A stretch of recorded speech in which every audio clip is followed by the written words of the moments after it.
Hello and welcome, or welcome back. My name is Allie, and in today's video, I'm going to share with you a little challenge that I decided to do for myself. Just wanted to give you a tiny little sneak peek of this little 2-hour challenge video that I did. I wanted to give myself a constraint of some sort, and so I decided I was going to pick a theme, and then I was going to design on a floating island, and that I was going to try to do it in 2 hours. I was too ambitious. I didn't get to detail it at all. Quick little idea of what I was thinking whenever I decided to do this challenge. I wanted to do a Dark Fae Witchcore theme, and I wanted to do it started off with, I wanted to do a camping area, and then I decided that I wanted to use the tents and make it kind of like a glamping area. And then whenever I put these tents down, I decided, oh, these are so witchy. They look like little witch hats. I'm absolutely doing a Dark Fae Witchcore half of my Forest of Valor island, because on the other side, I'm going to show you really quick right now, this is my mood board. I'm going to turn this into a happy, springy, light Fae Fairycore side of the island, and I'm really excited to kind of have the juxtaposition of the dark and the light. So without further ado, this is my 2-hour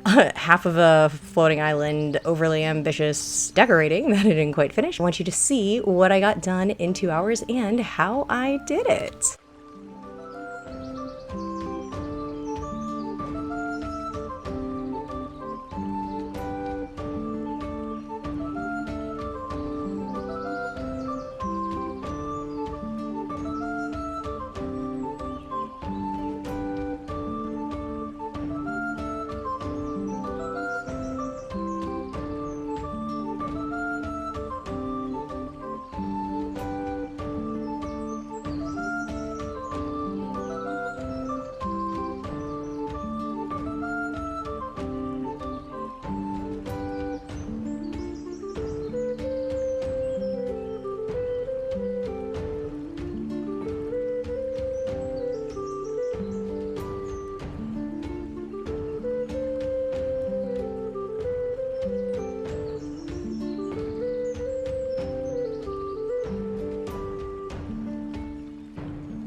My time is up.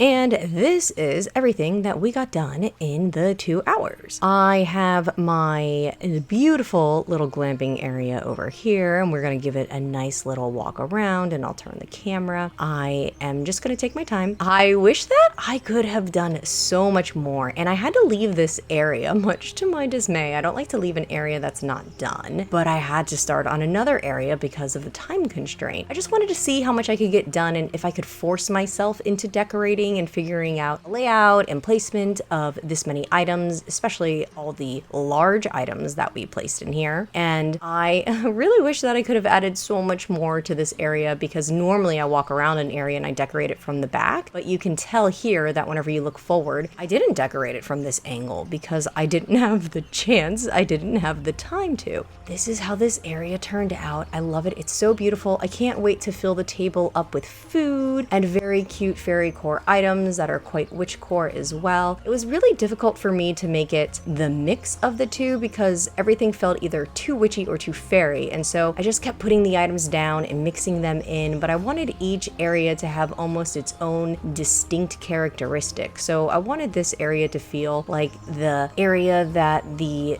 Dark Fae, but good, you know, were hanging out in and having a good time, getting together, doing their community things, maybe mixing potions, creating cosmetics. I don't know what they're doing over here, but I will find out whenever I start decorating it, or just having a nice little community feast with one another, because maybe one of them is a magical baker and they're always baking and everyone's getting together and eating delicious baked goods, savory and sweet, of course. And then I did kind of want to make it look a little bit lived in, because whenever you see glamping tents, I just always imagine everybody hanging their cute little items on a line so that they can air dry or freshen up in the sun. And then this area over here, the concept I had was this is where they do some worshiping and or circle magic, and this is just one of the manufacturing plants of the potion facility.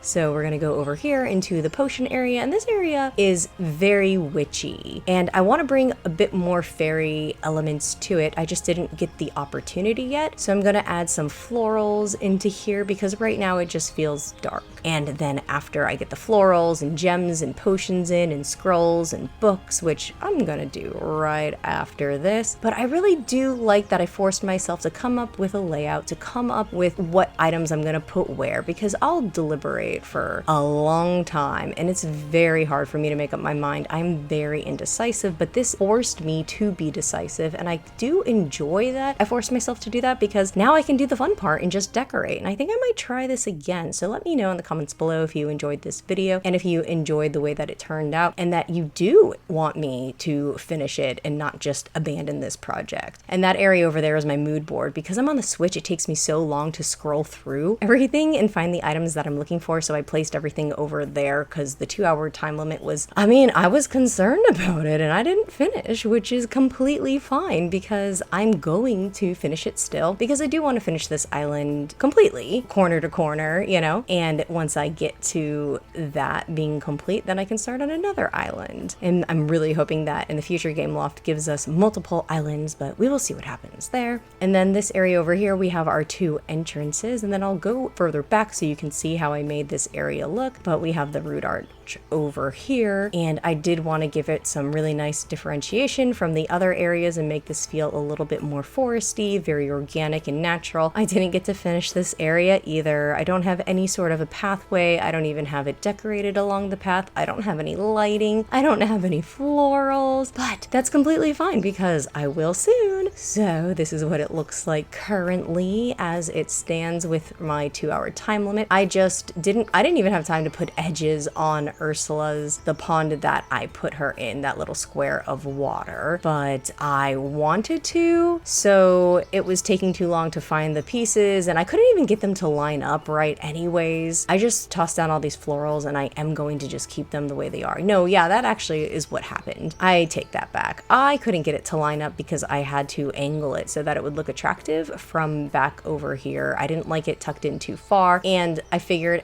putting a tree there would be nice. I didn't have the time to put it further back and like decorate this whole area. You know, you could even do like a Fae cafe. That would be super cute with maybe like the darker baked goods or just darker colored foods or the eyeball sushi set, yeah, from Monsters Inc. And then back over this way, I want you to see as I'm exiting. And I really wish I could have gotten more florals in here. I started with the Alice in Wonderland ones because they just seemed appropriate.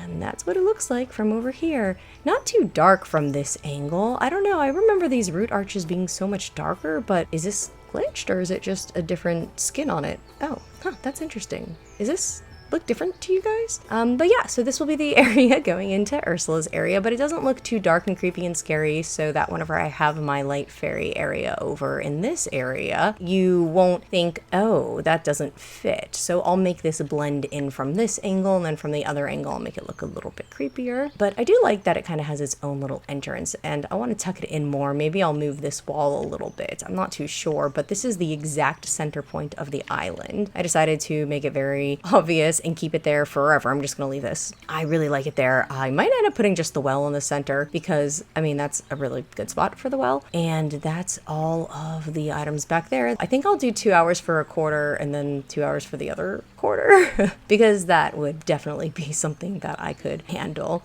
That is it. So that is everything I managed to complete in the entire 2 hour time limit. I had loading screens, you know, and I had still items that I realized I didn't grab and I needed to search for, but that was part of this challenge that I forced myself into. I'm really satisfied with the layout and how everything turned out. I might hate it, you know, in a few months and delete it, but I still have my Forgotten Lands island and I'm so excited for Halloween to come. So thank you for watching.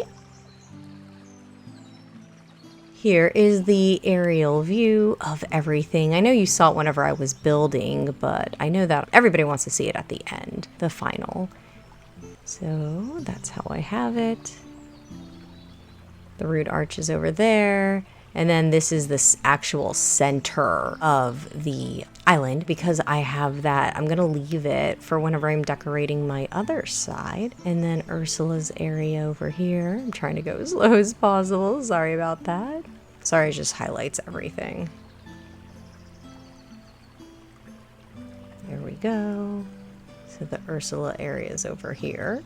And then these big bunches of trees are pushed all the way back up to the very last square against the edge and border. I like to backdrop everything because I do think that it looks better. Whenever I watch other people's videos, if it's not backdropped, it's really hard for the eyes to focus on the foreground whenever there's not a substantial enough of a background. So I think digitally, that's just my preference. So I'm gonna try to continue doing that in the future unless I forget. And then my funny little awkward little castle that I kind of struggled with, and it is hard in that 2 hour time limit to get all the pieces where I need them because it is so fickle playing with the Switch remote. I tried a mouse and keyboard, I just couldn't figure it out, but future me will find a new solution to that. And then on the inside of the castle, this is how we have everything laid out. You can move items around and choose different items based off of, you know, purchases, because I know that this is a purchased item here. And the fountain, I believe, is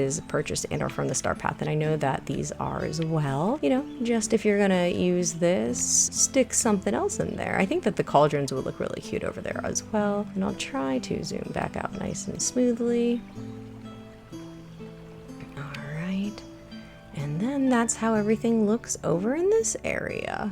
I think that this island's going to be really pretty. Whenever I get to detail this area, especially, I'll be much more satisfied with it. As it stands right now, I'm not happy with it. I want to add so much more. But whenever the other side is complete, I think it's going to be very interesting. And I've never tried something like this before. So it'll be fun to try something new and get it to blend together. And I think that's going to be the hardest part. is blending it. Not making both sides look nice, because both sides do look nice, but making them look nice together. And whenever I was designing this area, I tried to stick with a very specific color palette. So you'll notice, even though they are bright, bold colors, I didn't use too many colors. And that's really, I think, the best way to go whenever you're designing in Dreamlight Valley, because there are so many different shades of similar colors. You have to be careful not to overwhelm the senses. And whenever I was designing this, I started with this cluster, and because I was dedicated to this cluster, I only wanted to use items that matched the cluster. And then my contrasting color is this limey green, which I think brightens up the area and doesn't make it feel too dark or as if I was intending to make it spooky and or more of a Halloween. I just kind of wanted that more dark fantasy aesthetic. Thank you so much for watching,